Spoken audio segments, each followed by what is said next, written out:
Welcome again to the village of Glyn, where today I'll be taking on what I think is a hidden gem. I will call it Glyn Killer, not Glen Killer. I suspect that is a typo in the Strava segment, but never mind. Just the other side of the village of that little roundabout where Church Hill starts. This climb goes up the other side of the Ceiriog Valley into what I would call the Berwyn Mountains. I don't know if it truly is the Berwyns yet, but that's the southern range of mountains from the Ceiriog Valley. So in Church Hill, you watch me go up false flat and then an incredibly steep climb.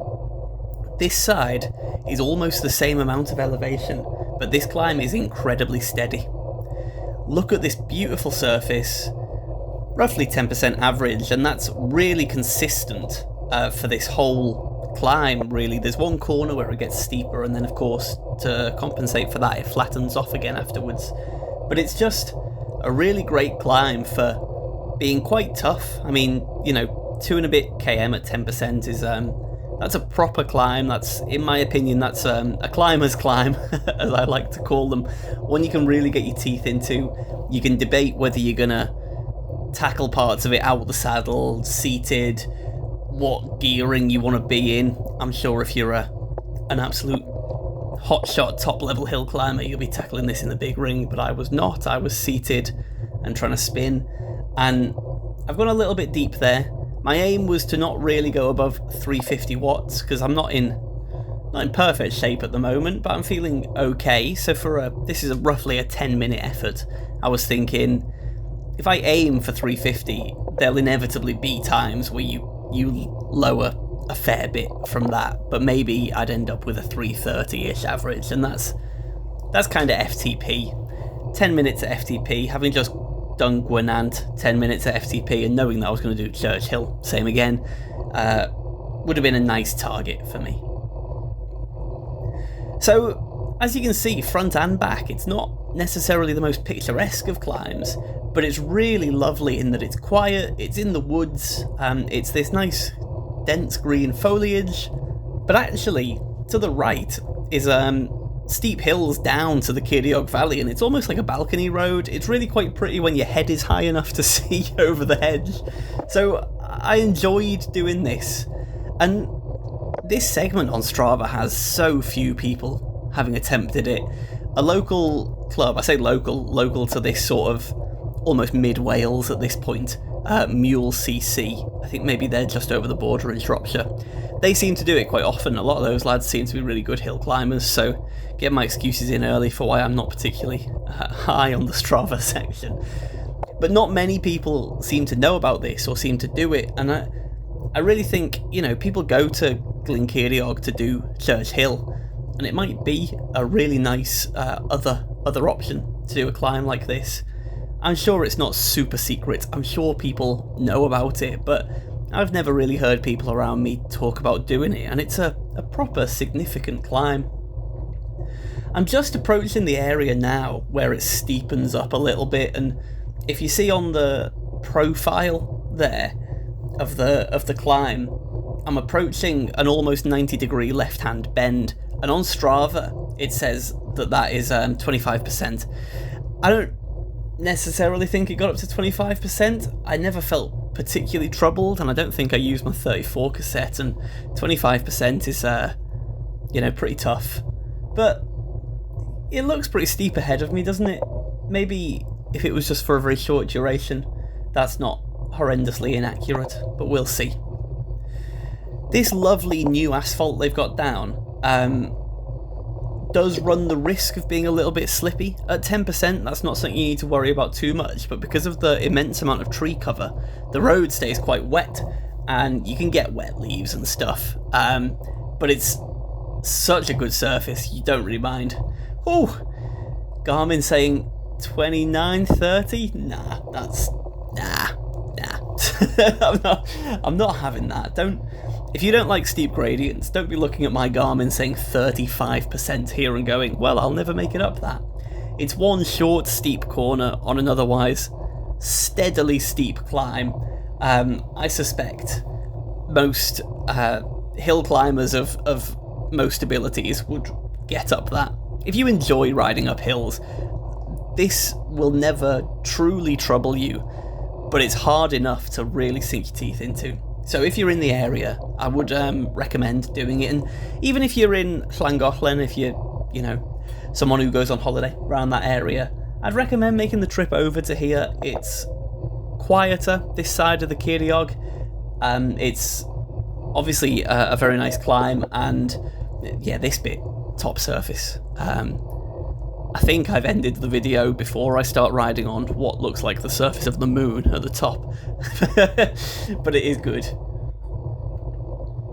So I had an ulterior motive for coming out here as well, in that, you know, I did this climb on my hardest 100 climbs video with Ed in April, and, you know, not that I want to speak ill of Ed in any way, but I just think, tactically, he knew exactly what he was doing when he dropped back just before the start of this hill to film, and then he rode up and he was like, oh no, we're all riding it together as mates. Yeah, he beat me by 1 second on the Strava segment, didn't he? It was tactical. I'm sure he knew exactly what he was doing, and I'm sure he's the sort of person that needs to fight for 1 second to come 8th on a hill that no one's heard of. Yeah? So I came out to put that injustice right. I'm not going to be coming for any of Ed's other results on any hills, just for personal reasons, not because I'm unable to. So around this corner, I was pretty adamant that I wasn't too far from the top now, and I actually thought, oh, I've done most of the steep bit. I thought it was kind of just false flat and keep going. And if there's one thing Nick Brownwill is terrible at cycling, it's, anything really, let's face it, but I'm not very good at false flats among most other things. But it does start to open up into moorland here, and this is where I started struggling with the mental battle of that kind of 350 watt sign. You know, just sit at 350 watts. It sounds okay, doesn't it? It's the sort of power I know I can hold, but when it's absolutely unrelenting, there's no change of position, there's no rollers, so you go up and down a little bit, there's no up and down out the saddle, I struggle, and I tend to end up going a little bit over my target, and then not quite blowing up, but going, oh, I can't hold that, and then I end up sitting below it for too long a period, etc. So that does get frustrating. That car that passed had some hilarious banter for me. I can't remember what it was. How do you guys feel about that? Do you ever get that when you're cycling up a hill and drivers will like wind down their window and say like, oh, glad I'm going down it. I really like it. I think it's the sort of interactions we need to have with drivers on the road. But just sometimes when you're really struggling, there's this part of my brain that's still a moody teenager, and I just want to go, shut up! But it was very nice of them to to have a laugh with me. So here, because the landscape changes so dramatically, you're in complete moorland, and it's a very, very open space. Not only is the gradient lower, but the gradient feels much lower. I think once it's this open, you don't realise quite how steep it is still, and I wouldn't have told you that this was 7 or 8%. I'd have said this was 4, 5 at most, maybe. But you do have to keep pushing on, because as you can see, I'm only doing 15 kph. I'm not going particularly fast, and if you drop power, you'll lose speed very, very quickly. And although this is a very long false flat over the top, something Piglet, Paul Hamblett, has been, trying to talk me through a lot is just focus on your speed at this point. As soon as you roll over a crest, focus on saying, well, I'm going to get up to whatever an appropriate speed target is and keep it ticking over. It's not necessarily quite what he's getting at here, because it's still, 11%, so it's still a proper hill. But I was quite happy that I've just managed to sustain my speed. I hope you guys have seen that. And to be honest with you, I really enjoyed riding this climb today. It's beautiful. It's not one I know of, so it feels quite special to me to be doing something new. This is only the second time I've ridden it.